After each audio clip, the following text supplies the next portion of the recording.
ప్రియ పరలోకపు తండ్రి, నీ అనంత కృపను బట్టి ప్రభువానికి వందనాలు, స్తుతులు, స్తోత్రాలు.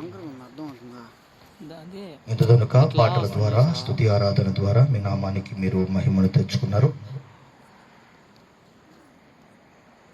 ఇప్పుడు నీ వాక్యమును కొద్ది సమయం మేము ధ్యానము చేయబోతుండగా సందేశ సారమును గ్రహించున్నట్లుగా మనందరి మనోనేత్రాలు, ఆత్మనేత్రాలు వెలిగించి మాతో మీరు మాట్లాడి మహిమ పొందమని, మా అందరికీ వినగల చెవులు, గ్రహించగల మనస్సు, హృదయ సున్నతిని గ్రహించి సహాయము దయచేయమని క్రీస్తు యేసు పరిశుద్ధ నామమున వేడుచు మీకే కృతజ్ఞత స్తుతులు చెల్లిస్తూ ఉన్నాము తండ్రి. ఆమేన్, ఆమేన్, ఆమేన్. మంచిది. మొదటిగా చేరి వచ్చిన మీ అందరికీ, అభిషిక్త దైవజనులందరికీ ప్రభు అయిన యేసు క్రీస్తు నామములో శుభాభివందనాలు తెలియజేస్తున్నాను. ఈరోజు చివరి రోజు కనుక కొన్ని కార్యక్రమాలు త్వరగా ముగించాల్సిన పరిస్థితులు ఉన్నాయి కనుక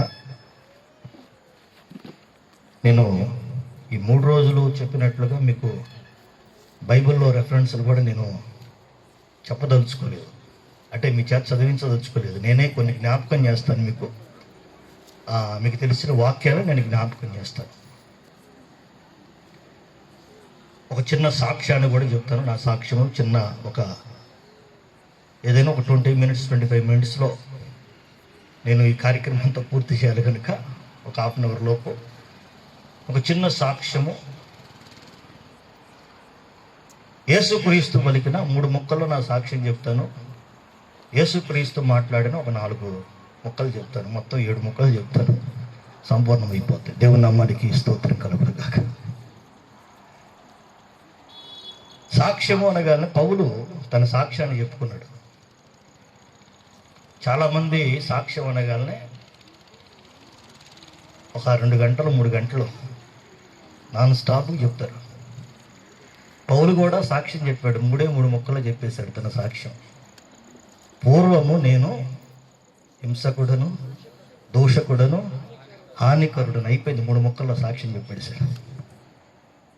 ఇప్పుడైతే యేసులో ఉన్నాను, క్రీస్తులో ఉన్నాను. దేవుని నామానికి స్తోత్రం కలుగును కాక. నేను కూడా అలాగే చెప్తాను.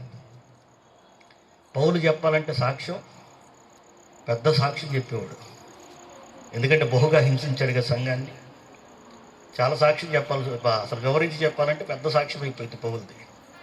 ఒక సాక్ష్యాన్ని వివరించి, నేను ఒకరోజు ఒక ప్రాంతానికి వెళ్ళాను, అక్కడ యేసుక్రీస్తు పోవటం జరుగుతుంటే వాడిని కింద పడేసి పెట్టాను, ఒక ఆమెనైతే జుట్టు పట్టుకొని లాగాను, ఆ బారు ఇంత ఉంది, ఇట్లాంటి సాక్ష్యాలు చాలా చెప్పేవాడు.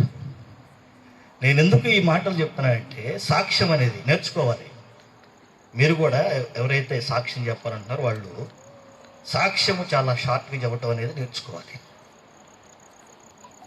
మనం చెప్పే సాక్ష్యము తక్కువగా ఉండాలి, మన సాక్ష్య జీవితము చాలా ఎక్కువగా ఉండాలి. దేవుని నామానికి స్తోత్రం కలుగును కాక. దేవుడు ఎవరిని ఎన్నుకుంటాడు? దేవుడు ఎవరిని ఎన్నుకుంటాడు అంటే, దేవుని వాక్యం స్పష్టంగా మాట్లాడుతుంది. లోకములో జ్ఞానులను సిగ్గుపరచుటకు లోకములో దేవుడు వెర్రివారిని ఎన్నుకుంటాడట. దేవుని నామానికి స్తోత్రం కలుగును గాక. బలవంతులను సిగ్గుపరచడానికి బలహీనులను ఎన్నుకుంటాడు.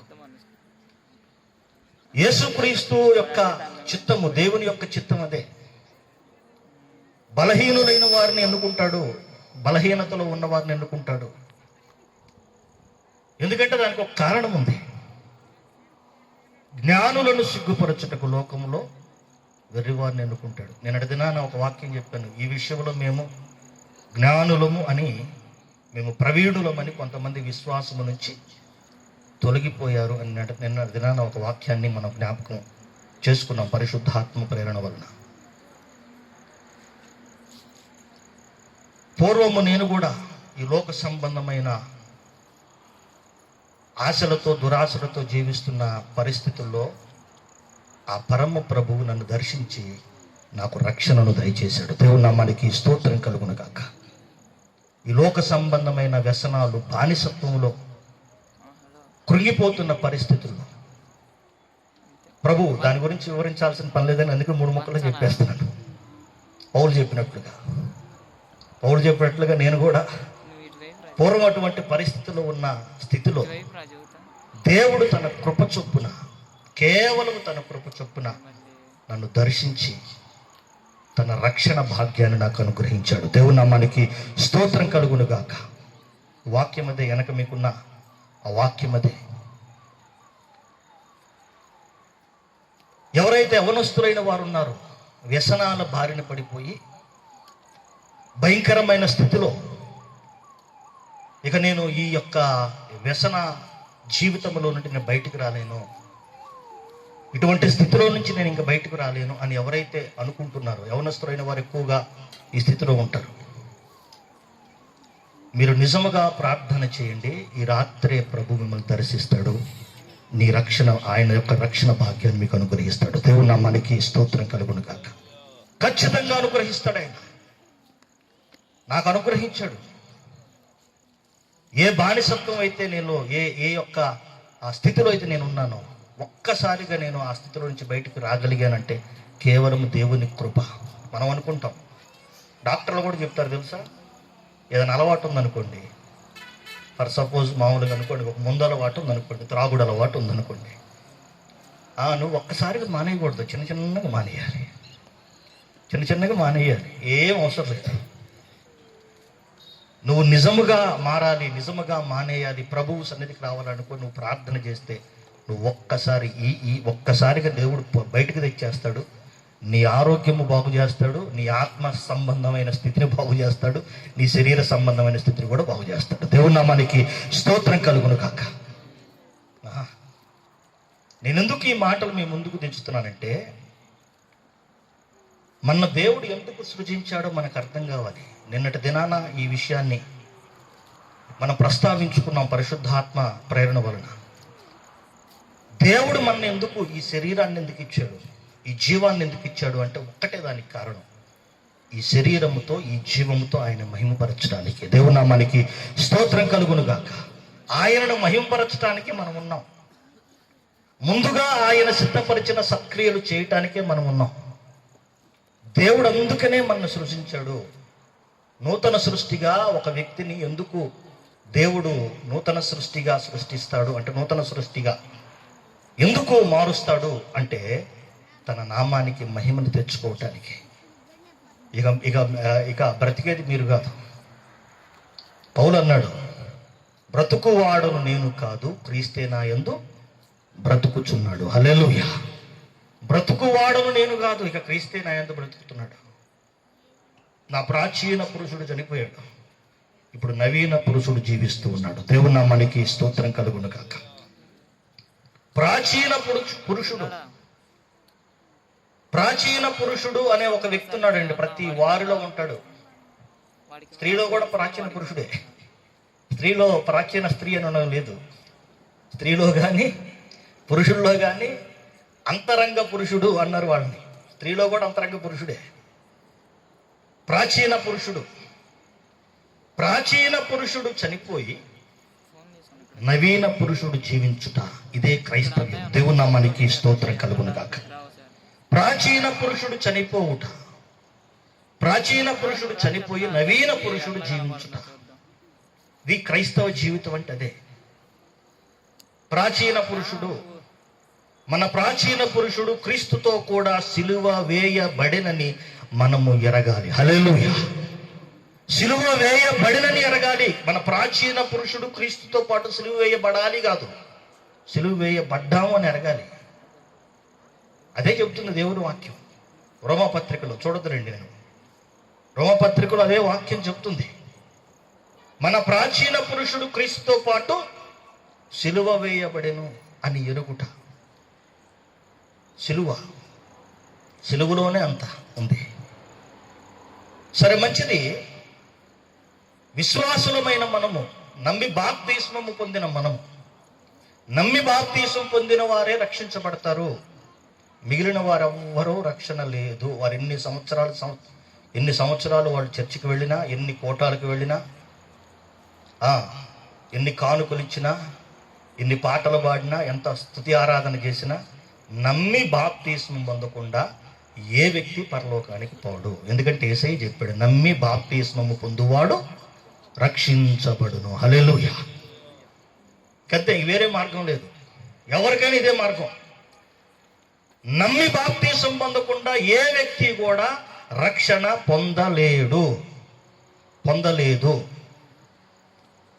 సరే, మంచిది. రక్షణ పొందిన తర్వాత ఏం చేయాలి? రక్షణ పొందిన వారు ఏం చేయాలి? యేసుక్రీస్తు చెప్పిన ఆజ్ఞను పాటించాలి. యేసుక్రీస్తు, నేను చెప్పాను కదా 3 ముక్కల్లో నా సాక్ష్యం చెప్తానన్నాను. ఒక 4 మాటలు యేసయ్య చెప్పిన మాటలు మీకు చెప్తానన్నాను కదా. ఒక 4 మాటలు జ్ఞాపకం చేస్తాను. మొదటి మాట ఏంటంటే, యేసుక్రీస్తు శిష్యులతో పలికిన మాట ఇది. మొదటి దినాన అభిషిక్త దైవజనులు అనిలయ్య గారు చెప్పారు, శిష్యత్వ పరిచర్య చేయటానికి మేము ఉన్నాము. కొన్ని గ్రామాలను మేము దత్తత తీసుకున్నాము శిష్యత్వ పరిచర్య చేయటానికి. శిష్యత్వ పరిచర్య ఇది చాలా అద్భుతమైన పరిచర్య. యేసయ్య చెప్పాడు. ఏమని చెప్పాడు? ఆయన పునరుద్ధానుడై తిరిగి లేచిన తర్వాత చెప్పిన మాట. ఏమని చెప్పాడు? సమస్త జనులను శిష్యులుగా చేయమన్నాడు. దేవుని నామానికి స్తోత్రం కలుగును గాక. సమస్త జనులను శిష్యులుగా చేయమన్నాడు. విశ్వాసులుగా చేయండి అనలేదు ఆయన. విశ్వాసులు అనబడిన వారే శిష్యులు అయ్యేది. క్రైస్తవులు అనబడింది ఎవరో తెలుసు? అసలు బైబిల్లో రాస్తున్న మాట మీకు జ్ఞాపకం చేస్తున్నాను. క్రైస్తవులు అని ఎవరినన్నారు తెలుసా? శిష్యులను క్రైస్తవులు అన్నారు. దేవుని నామానికి స్తోత్రం కలుగునుగా. మొదట అంతియొకయలో ఉన్న శిష్యులు క్రైస్తవులు అనబడిరి. హల్లెలూయా. నిజమైన క్రైస్తవులు ఎవరయ్యా అంటే శిష్యులు. శిష్యులు కాని వారు క్రైస్తవులు కాదు. శిష్యుడు అంటే నేర్చుకునేవాడు అని అర్థం. శిష్యుడు అంటే ఇంగ్లీష్లో చెబితే బాగా అర్థం ఇచ్చాను. మరి స్టూడెంట్ అంటే నేర్చుకునేవాడు. నేర్చుకునేవాళ్ళని శిష్యుడు అంటారు. మరి నేర్పించేవాడిని గురువు అంటారు. మన పరమ గురువు ప్రభు అయిన యేసుక్రీస్తు. హల్లెలూయా. ఆయన బోధకుడు. ఆయన బోధకుడు అని పిలువబడ్డాడు. అందుకనే అయ్యగారి యొక్క మినిస్ట్రీ పేరు కూడా అదే. అనిలయ్య గారి మినిస్ట్రీ పేరు రబ్బూని, బోధకుడు. దేవుని నామానికి స్తోత్రం కలుగును గాక. మంచి బోధకుడు ఆయన. బోధకుడు. ఆ బోధకుడు చెబుతున్న మాట ఏంటో తెలుసా? సమస్త జనులను శిష్యులుగా చేయండి. ఇది ఆజ్ఞ. ఇది రిక్వెస్ట్ కాదు. చేస్తే చేయండి, లేకపోతే లేదు కాదు. ఖచ్చితంగా చేయాలి. ఇది ఆజ్ఞ. ఆజ్ఞాతిక్రమము పాపము. పాపము వలన వచ్చు జీతము మరణము. ఇది మహా ఆజ్ఞ అంటారు. The Great Commission. ఖచ్చితముగా యేసుక్రీస్తు చెప్పిన మాట. ఎప్పుడు చెప్పాడో తెలుసు? ఇది పునరుద్ధానుడు అయిన తర్వాత చెప్పాడు. ఆయన మరణించి తిరిగి లేచిన తర్వాత చెప్పిన మాట ఇది.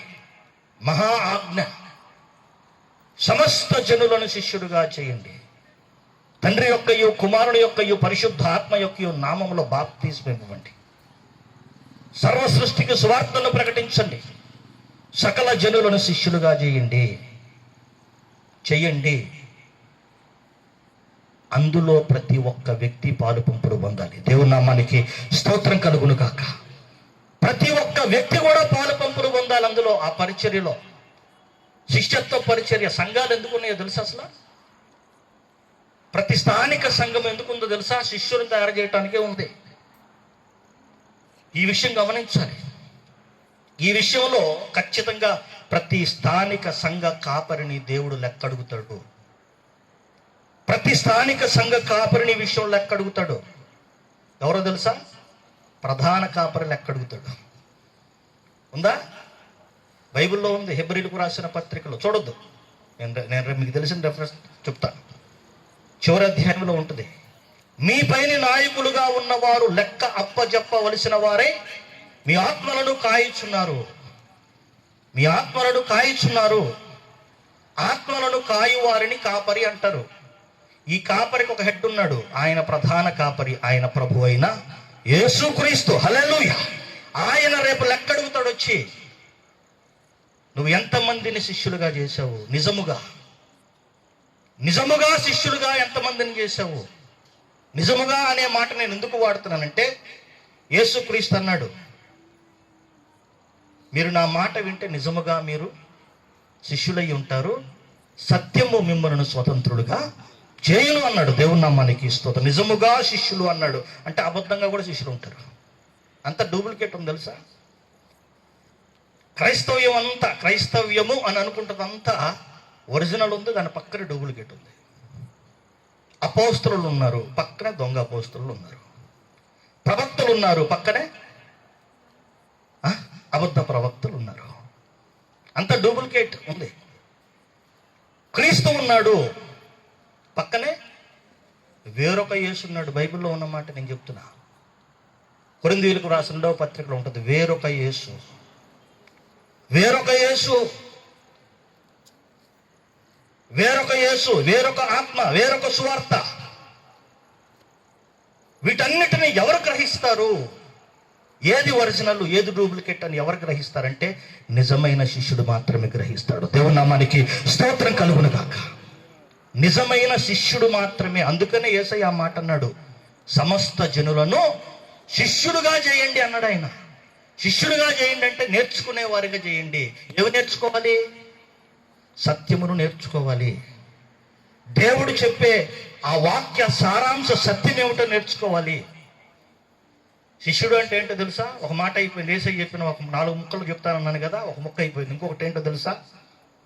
శిష్యులతో అన్నాడు ఇంకొక మాట ఆయన, పరలోక రాజ్య మర్మములు ఎరుగుట మీకు అనుగ్రహించబడినది కానీ వారికి అనుగ్రహించబడలేదు అన్నాడు. వారెవరు అంటే జనసమూహాలు. జనసమూహాలకు పరలోక రాజ్య మర్మములు అనేది తెలియదు. పరలోక రాజ్య మర్మములు ఎవరికి అర్థమవుతాయి అంటే శిష్యులకు మాత్రమే అర్థమవుతాయి. దేవుని నామానికి స్తోత్రం కలుగును గాక. ఇప్పుడు ఇందాక చెప్పిన మాటను బట్టి ఒకసారి అర్థం చేసుకోండి. ఇందాక ఏమన్నాడు? సమస్త జనులను శిష్యులుగా చేయండి అంటే అర్థం ఏంటో తెలుసా?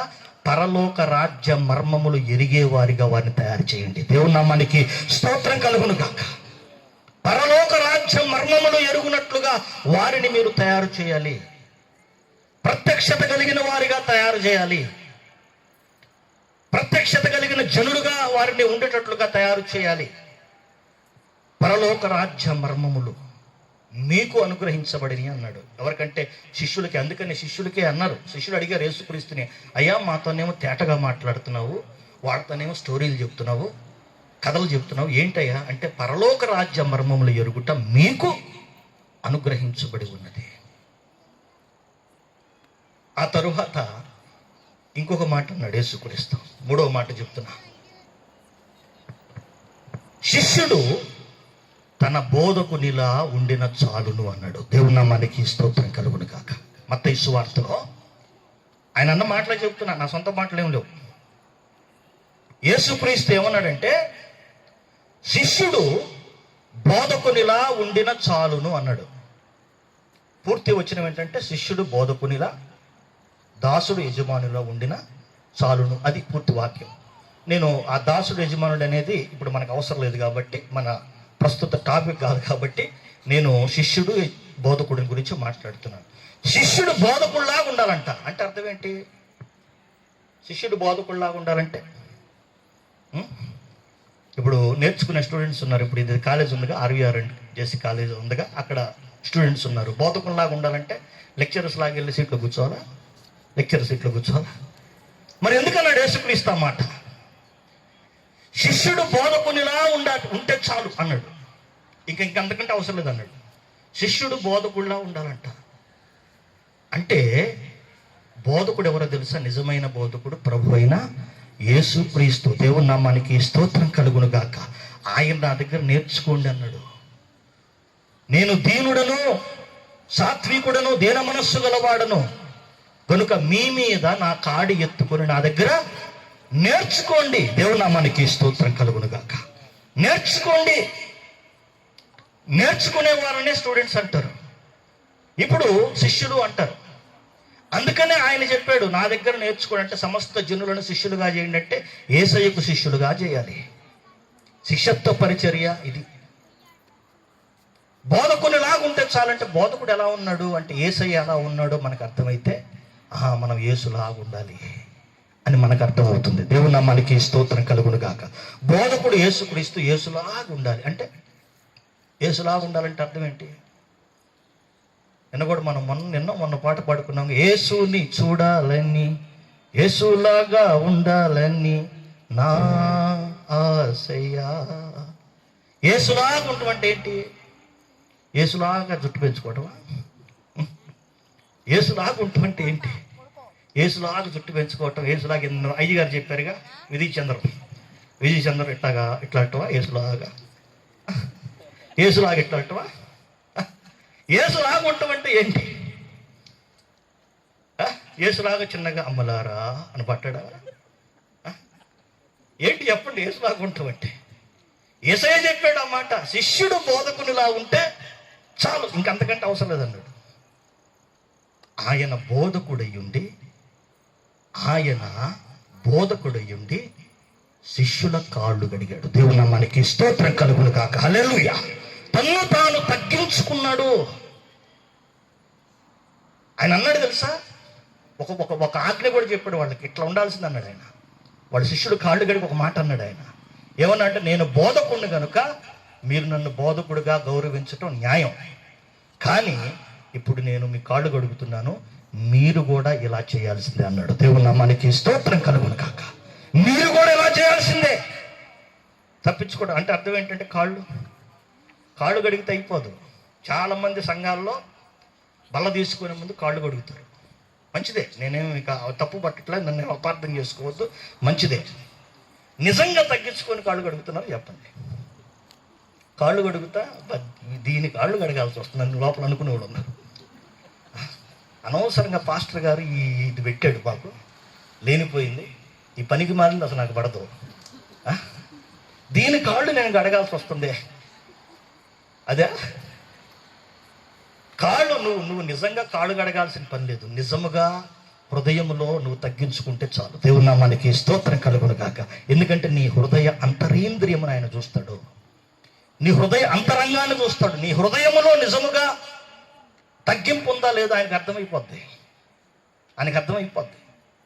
నీ హృదయములో నిజముగా శిష్యత్వ ఆ నేచర్, శిష్యుడికున్న ఆ యొక్క స్థితి నీకుందా లేదా అనేది ఆయనకు తెలిసిపోద్ది. ఎందుకంటే ఆయన హృదయ అంతరేంద్రియములను పరిశీలించువాడు. హల్లెలూయా.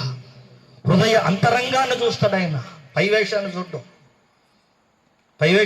మనుషులు చూస్తారు పైవేషాన్ని, అసలు ఆయన పైవేషాన్ని చూస్తారు. మేమెందుకు ఈ సూట్లు గీట్లు వేసుకుని మాకు తెలిసిద్ది లోపల చెమటేంటో. జనాలు అయ్యగారు అంటే అది సూట్ చెప్తేనే ఎందుకు ఈ సూట్ వేసుకుంటాం టెన్షన్ అనమాట. ఆ సూట్ అంటే ఇది పెద్ద అయ్యగారులో చాలా లావు ఉన్నాడు, సూట్ వేసుకున్నాడు అని చెప్పి నోరు కరెక్ట్గా టెన్షన్ ఉంటారండి. అంతే, లోపల మాకు మండిపోతుంటుంది, మీకు తెలియదు. లోపల అన్ని తూట్లే, పైకి సూట్లు, లోపలంతా తూట్లే. నేను ఎందుకు చెప్తున్నానంటే ఈ మాటలు, నేర్చుకునే స్థితిలో మనం ఉండాలి, నేర్చుకునే వారిగా మనం ఉండాలి. శిష్యుడు అంటే నేర్చుకునేవాడు. యేసుక్రీస్తు చెప్పిన 3వ మాట ఏంటంటే, శిష్యుడు బోధకునిలా ఉంటే చాలు. ఆయన ఏం చెప్పాడంటే, ఆయన నేర్పించండి అన్నాడు. ఇప్పుడు నేర్పించండి. మనం ఒక విషయం బాగా గుర్తుపెట్టుకోండి, ఒక శిష్యుడు మాత్రమే ఇంకొక శిష్యుడిని తయారు చేయగలడు. దేవుని నామానికి స్తోత్రం కలుగును గాక. ఒక గొర్రె మాత్రమే ఇంకొక గొర్రెని గణిద్ది. ఒక పంది గొర్రెని గరిగిద్దా? ఒక ఒంటి గొర్రెని గరిద్దా? గొర్రెని కనాలంటే అర్థం ఏంటంటే, ఒక గొర్రె మాత్రమే ఇంకొక గొర్రెని కనుతుంది. అందుకనే మీరు గొర్రెలు అన్నాడు ఆయన. గొర్రెలు అంటే తిట్ట బూతు కాదు, అది గొర్రెలు అంటే మీరు విశ్వాసులు. దేవుని నామానికి స్తోత్రం కలుగును గాక. ఆయన గొర్రెల కాపరి అంటే మనము గొర్రెలము. ఆయన ప్రధాన కాపరి అంటే సేవకులైన వారందరూ ఏంటిది? సామాన్యమైన కాపరులు అని అర్థం. ఆయన ప్రధాన కాపరి ప్రత్యక్షమైనప్పుడు, ఆయన ప్రత్యక్షం అవుట తోడనే ఆయన ఏం చేస్తాడు తెలుసా? యేసుక్రీస్తు రావటం ఆయన ఏం చేసే పని ఏంటో తెలుసా? ఒక బుక్ ఓపెన్ చేస్తాడు. ఆయన రాగానే చేసే పని ఏంటంటే, 2వ రాకల్లో మనం అనుకుంటాం, ప్రభువా ఎప్పుడు వస్తావయ్యా, ఏనాడు మమ్మల్ని కరుణిస్తావయ్యా, ఎప్పుడు వస్తావయ్యా అని పాటలు పాడుతున్నారు. కానీ ఆయన రావటం అనేది చాలా మందికి మంచిది కాదు తెలుసా ఇప్పుడు. అందుకే రావట్లే ఆయన. ఎందుకంటే సిద్ధపాటు చాలా మందికి. సిద్ధపాటు లేకుండా వస్తే ఏమైతే, ఆయన రాగానే ఏం చేస్తాడు తెలుసా? రావటం ఆయన చేస్తే లెక్కది అంటాడు. ముందర ఆయన బుక్ తీస్తాడు. అందరూ నా బుక్ తీస్తాడు, నా చిట్టా తీసి ఏం చేసావు మొత్తం చూస్తాడు. ఆ హిస్సోప్ అనేవాడు ఏం చేశాడు మొత్తం చెప్పంటారు అంటాడు. ప్రతి ఒక్కరు చిట్టా తీస్తాడు ఆయన. రావటంతోనే చేసే పని అది. ఇదిగో నేను త్వరగా వచ్చుచున్నాను, వాని క్రియల చొప్పున ప్రతి వానికి ఇచ్చుటకు నేను సిద్ధపరిచిన జీతం నా దగ్గర ఉంది అన్నాడు ప్రభు అయిన యేసుక్రీస్తు అన్న మాట అది. జీతము ఎవరు పొందుకుంటారంటే పని చేసిన వాళ్ళు. పని చేసిన వాళ్ళు జీతం పంచుకుంటారు. ఏ పని చేసినా జీతం పుచ్చుకోరు. ఏ పని పెడితే ఆ పని చేస్తే జీతం పుచ్చుకుంటారా? నిలిచి ఉండే పని చేస్తేనే జీతం పుచ్చుకుంటారు. దేవుని నామానికి స్తోత్రం కలుగును గాక. ఏ పని చేస్తే ఆ పని చేస్తే జీతం పుచ్చుకోరు. నిలిచి ఉండే పని కొరింథీయులకు రాసిన మొదటి పత్రికలో రాసింది, పునాది మీద ఒకడు కట్టిన పని నిలిచిన ఎడల వాడు జీతము పుచ్చుకొనును, వాడి పని కాల్చివేయబడిన ఎడల వానికి నష్టము కలుగును. పునాది మీద ఒక నిలిచే పని చేయాలి. పునాది మీద నిలిచి ఉండే పని ఎవరు చేయగలరంటే నిజమైన శిష్యుడు మాత్రమే చేయగలడు. హల్లెలూయా. నిజమైన శిష్యుడు నిజముగా ఆయన దగ్గర నిజముగా శిష్యుడికి చేయాలి. మనందరం శిష్యులుగా ఉండాలి. నిజముగా ఆయన దగ్గర నేర్చుకోవాలి. నా సాక్ష్యం చెప్పాను అన్నాను కదా 2-3 మొక్కల్లో. నేను ఆయన దగ్గర నేర్చుకున్నానండి. నేను ఏ బైబిల్ కాలేజీకి వెళ్ళా, ఏ బైబిల్ కాలేజీలో నేను తర్ఫీదు పొందలా. నిజం. నేను చాలాసార్లు అనుకున్నాను, నేను ప్రభువా బైబిల్ కాలేజీ అయితే బాగుండదంటే నేను అసలు దేవుడు అనుమతించలే నన్ను.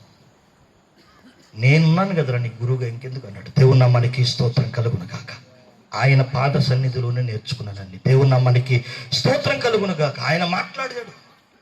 ఆయన తన స్వరము వినిపించాడు. అనేక మార్లు నాతో మాట్లాడాడు ఆయన. అనేక మార్లు ఆయన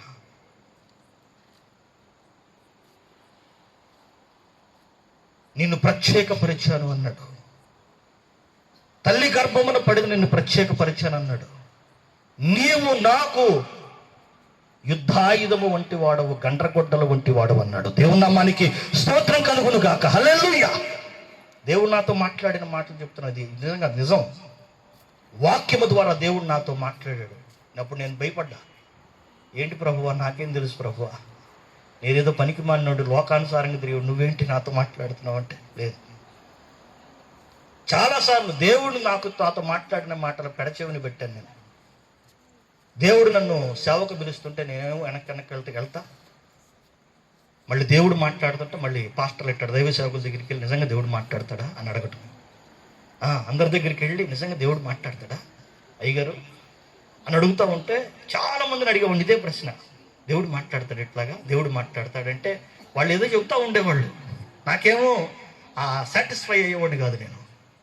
చివరాఖరికి ఒక విజయవాడలో ఒక దైవ సేవకుడు, ఒక ఆయన ప్రసంగి గారని ఆయన, అయ్యా నువ్వు దేవుడిని శోధిస్తున్నావు అన్నట్టు. నువ్వు దేవుడిని శోధిస్తున్నావు, దేవుడు నిన్ను సేవకు పిలుస్తుంటే నువ్వేమో ఇది నిజమా అంటున్నావు. నువ్వు దేవుడిని అంటే భయం వేసినప్పుడు అప్పుడు నేను సంపూర్ణంగా దేవుడిని పరిచర్యకు వచ్చాను. దేవుని నామానికి స్తోత్రం కలుగును గాక. నేను ఒక తీర్మానం చేసుకున్నప్పుడు, ప్రభువా నీ పరిచర్యకు నేను వస్తాను. మరి నాకేమో ఇప్పుడు ఇంతకుముందేమో జాబ్ చేశాను, నాకు శాలరీ వచ్చేది అంత వచ్చేది. మరి నీ పరిచర్యకు వస్తే ఏంటి పరిస్థితి? నువ్వేమో పోషిస్తానంటున్నావు. ఒకరు నీ పని నేను చేస్తాను, నువ్వు నన్ను పోషించాలి. దేవుని నామానికి స్తోత్రం. ఇది ఒప్పందం మా మధ్య. ఇప్పటి వరకు ఆయన నన్ను పోషిస్తూనే ఉన్నాడు. దేవుని నామానికి స్తోత్రం కలుగును గాక. అద్భుతంగా ఆయన పోషిస్తున్నాడు. మాకేదో మామూలుగా వాస్తవం చాలామంది అనుకుంటారు. మేము చాలాసార్లు దైవజనులు మేము మాట్లాడుకుంటూ ఉంటాం. ఇది వాస్తవం, దేవుడే సాక్షి. ఇంతవరకు ఒక్క సెంటు భూమి కూడా, ఒక సెంటు కాదు, ఒక గజం స్థలం కూడా మా పేరు మీద లేదు. ఆస్తులు సంపాదించుకోవాలా, మేము ఆత్మలను సంపాదించుకోవటానికి వచ్చాం. దేవుని నామానికి స్తోత్రం కలుగును కాక. ఇక్కడ ఒక్క సెంటు లేదు, ఒక్కడ కూడా లేదు. అన్ని రెంటే. మేము ఉండే మేము ఆరాధన చేసే స్థలము కూడా మేము లీజుకి తీసుకున్న స్థలమే, సొంతం లేదు. దేవుడు అద్భుతంగా పోషిస్తున్నాడు, అద్భుతంగా రాష్ట్రాలు తిప్పుతున్నాడు. దేవుని నామానికి స్తోత్రం కలుగును. ఎందుకంటే మా కమిట్మెంట్ అది. దేవునితో ఒప్పందం చేసుకున్నాం. మాకే ఫారెన్ ఫండ్ లేదు, ఎక్కడి నుంచి పైనుంచి మాకేం లేదు. మాకు ఫారెన్ ఫండ్ ఏం లేదు, మాకుంది ఫాదర్ ఫండ్. దేవుని నామానికి స్తోత్రం కలుగును కాక. మాకు ఫాదర్ ఫండే ఉంది, ఫాదర్ ఫండే లేదు. తండ్రి అయిన దేవుడు మమ్మలను పోషిస్తూ ఉన్నాడు. ఎందుకో తెలుసా? ఆయన చిత్తానుసారముగా పనిచేయాలనే ఒక జీలు మాకుంది. దాని కొరకే మేము చేస్తున్నాం, ప్రయాసపడుతున్నాం. ప్రభు అన్నాడు, మీ ప్రయాసము ప్రభువు నందు వ్యర్థము కాదు. దేవుని నామానికి స్తోత్రం కలుగును గాక. ఖచ్చితంగా ఆయన మా పనిని వ్యర్థము చేయుడు, మేము మా ప్రయాసను వ్యర్థం చేయుడు. ఆయన ఖచ్చితముగా, ఇందాక దైవజనులు రాజారావయ్య గారు చెప్పారు కదా, ఎంతో ప్రయాసపడ్డారు దైవజనులు అని చెప్పారు. ఎందుకు ప్రయాసపడుతున్నామంటే దేవుడు మాకు ఫలాన్ని ఇస్తాడని. దేవుడి నామానికి స్తోత్రం కలుగును గాక. ప్రతిఫలం మాకు ప్రభువు ఇస్తాడు. ఇక్కడ ఇవ్వకపోవచ్చు, ఇంకో చోట ఇస్తాడు. పనివాడు జీతమునకు పాత్రుడు అన్నాడు కదండి యేసయ్య. ఆ మాటను నమ్మాం మేము. దేవుడి నామానికి స్తోత్రం కలుగును గాక. పని చేస్తే జీతం వస్తుంది ఖచ్చితంగా. ఆయన ఇస్తాడు, ఆయన పోషిస్తాడు. అందుకనే నేను ఎందుకు చెప్తానంటే ఈ మాట, యేసుక్రీస్తు అన్న 3 మాటలు, 4వ మాట చెప్తాను. ఈ మాట చెప్పి ముగిస్తాను. యేసుక్రీస్తు అన్నాడు, సమస్త జనులను శిష్యులుగా చేయండి అన్నాడు. పరలోక రాజ్యములు ఆ మర్మములు ఎరుగుట మీకు అనుగ్రహించబడును అన్నాడు. తర్వాత 3వది ఏం చెప్పాను?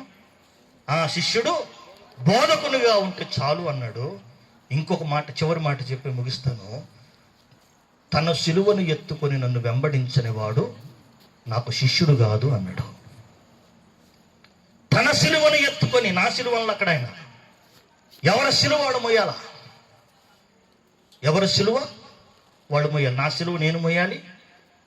ఇక్కడ అయ్యగారులు ఉన్నారు, వాళ్ళ సిలువ వాళ్ళు మొయ్యాలి. మీ సిలువ మీ ఇంటి సిలువ మొయ్యటం అంటే ఏం చేయండి గారు? ఏం చేయాలి? ఒక చెక్క సిలువ, సిమెంట్ సిలువ మీద వేసుకొని పోదామా? సిలువను మొయ్యటం అంటే ఒక చేసుకొని ఇట్లా రోడ్ల మడపడి పోదామా? ఒక ఆయన ఉన్నాడు తెలుసా, ఒక ఆయన ఉన్నాడు, ఆ గుంటూరులో వచ్చేవాడు అప్పుడప్పుడు. ఆయన పేరు ఏదో ఉంది, గోతాల స్వామి ఏదో ఉంది. ఆయన అంత గోతాలతోనే గుట్టించుకుంటాడు.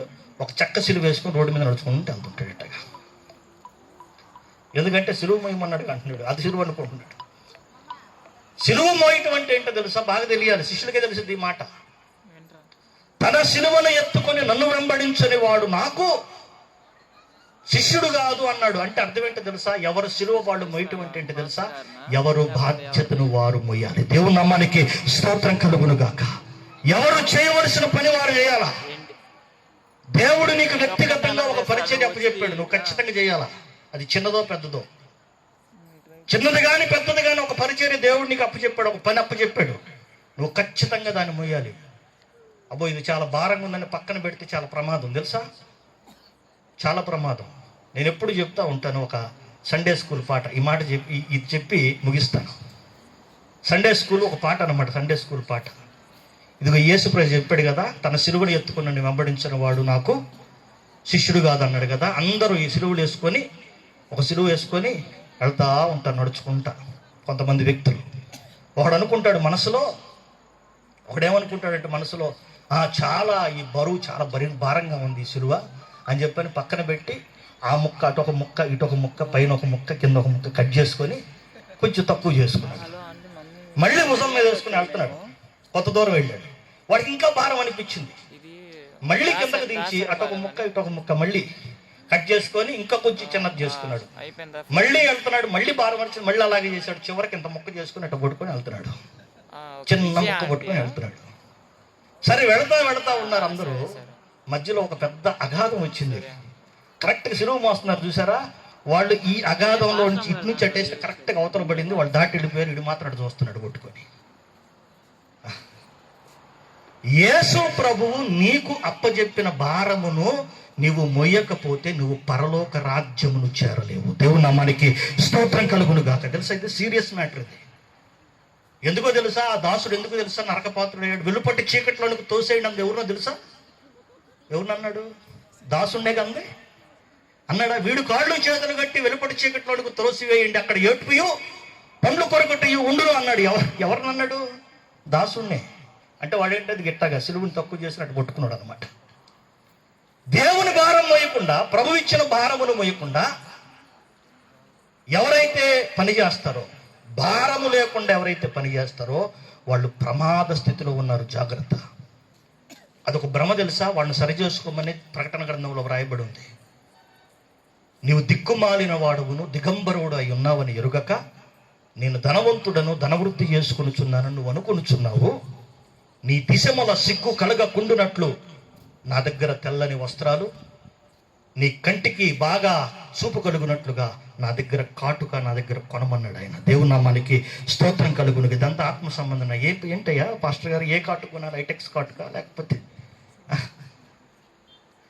ఆత్మ సంబంధమైన బట్టలు, ఆత్మ సంబంధమైన కాటుక. అది యేసయ్య చెప్పిన మాటలు ఎన్ని అవన్నీ ఆయన దగ్గర కొనాలి అంటే నువ్వు విలువ చెల్లించాలి. దేవుని నామానికి స్తోత్రం కలుగునుగాక. నువ్వు విలువ చెల్లించకుండా కొనటం అంటే ఏంటో తెలుసా? కొనటము అంటే నువ్వు వెల చెల్లించాలి. యేసుక్రీస్తు నీ కొరకు వెల చెల్లించాడు. రక్షణ పొందిన వారితో మాట్లాడుతున్నాడు. యేసుక్రీస్తు నీ కొరకు వెల చెల్లించాడు, నీవు ఆయన కొరకు ఏం చెల్లించావు? అది ప్రభువు నిన్ను ప్రేమించాడు, నువ్వు ప్రభువుని ప్రేమిస్తున్నావా లేదా? ఇది ప్రభు అడిగేది. ప్రభువు నిన్ను ఇప్పటికీ ప్రేమిస్తున్నాడు, నువ్వు ప్రభువుని ప్రేమిస్తున్నావా? అడుగుతాడు తెలుసా? పేతురుని అడిగినట్టు అడుగుతాడు. ఇసుకు పుట్టిందాక అడుగుతాడు. మన పేతురు కూడా ఇసుకు పుట్టింది తెలుసా? పేతురు, నువ్వు నన్ను ప్రేమిస్తున్నావా? ప్రేమిస్తున్నాను ప్రభువా. ఒకసారి అయిపోయింది. రెండోసారి, పేతురు నువ్వు నన్ను ప్రేమిస్తున్నావా? ఏంటి ప్రభువా ఇన్నిసార్లు అడుగుతావు? చేతొస్తా నాకుంది నీకు. మూడోసారి అడిగినందుకు ఆయనకి వ్యసన పడ్డాడంట. ఆయన వ్యసనపడ ఆ తర్వాత ఆయన ఏమన్నాడంటే, ఆయన చెప్పాడు 3 సార్లు 3 రకాలుగా చెప్పాడు. పేతురు నువ్వు నన్ను ప్రేమిస్తున్నావు అంటే ప్రేమిస్తున్నాడు. అయితే నువ్వు నా గొర్రెలను గాయి. పేతురు నువ్వు నన్ను ప్రేమిస్తున్నావా అంటే నా గొర్రె పిల్లలను మేపు. ఒకసారేమో నా గొర్రెలను మేపు అన్నాడు, ఒకసారేమో నా గొర్రెలను కాయి అన్నాడు, ఒకసారి నా గొర్రె పిల్లలను మేపు అన్నాడు. ఇది శిష్యుడికి చెప్పిన మాట. కాబట్టి నేను ఎందుకు చెప్తానంటే, ముగిస్తున్నాను. దేవుని వాక్యం ఎంత స్పష్టంగా మాట్లాడుతుందో చూడండి. యేసుక్రీస్తు చెప్పిన ఈ 4 మాటలు జ్ఞాపకం చేసుకోండి. శిష్యత్వ పరిచర్య. మేమదే నిజముగా శిష్యులుగా ఉండి దేవుని పరిచర్య చేయాలి అని ఎవరైనా అనుకుంటే మేము ప్రేమపూర్వకం వారిని ఆహ్వానిస్తూ ఉన్నాం. మాతో కలిసి పరిచర్య చేయడానికి మిమ్మల్ని ప్రేమపూర్వకంగా ఆహ్వానిస్తూ ఉన్నాం. దేవుని నామానికి స్తోత్రం కలుగును గాక. ఎవరైనా నిజముగా నేను శిష్యుని పరిచర్య చేస్తాను, శిష్యత్వ పరిచర్య చేస్తాను అని అంటే మిమ్మల్ని అందరిని ప్రేమపూర్వకంగా ఆహ్వానిస్తాం. రండి, కలిసి చక్కగా పరిచర్య చేద్దాం, నిలిచి ఉండే పరిచర్య చేద్దాం, దానికి అనుగుణమైన జీతాన్ని పుచ్చుకుందాం. దేవుని నామానికి స్తోత్రం కలుగును. గట్టి కృప పరిశుద్ధాత్మ దేవుడు మనందరికీ అనుగ్రహించునుగాక. ఆమేన్. తల వంచుని ప్రార్థన చేద్దాం. ప్రభువానికి వందనాలు, స్తోత్రాలు. విన్న వాక్యమును నీరు కట్టి ఫలింపచేయండి, నిశ్చితానుసారముగా నడిపించండి, బలపరచండి. ఇదిగో శిష్యుడికి కలిగిన మనస్సును నాయన మాకు అనుగ్రహించండి. ఇదిగో నీ పాద సన్నిధిలో నేర్చుకునే మనస్సును మాకు అనుగ్రహించండి. మమ్మల్ని బలపరచండి, బలమైన నీ కృపాహస్తాన్ని అందించి సహాయపడండి.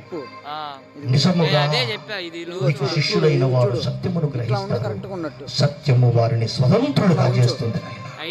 అతి కృపను మాకు అనుగ్రహించి మమ్మల్ని బలపరుస్తున్నందుకు నీకు వందనాలు తెలియజేస్తున్నాను. సమస్త ఘనత, మహిమ, ప్రభావం మీకు ఆరోపిస్తున్నాను.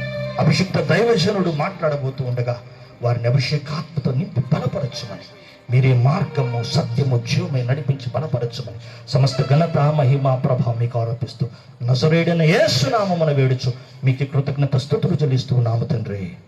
ఆమేన్, ఆమేన్, ఆమేన్. మంచిది.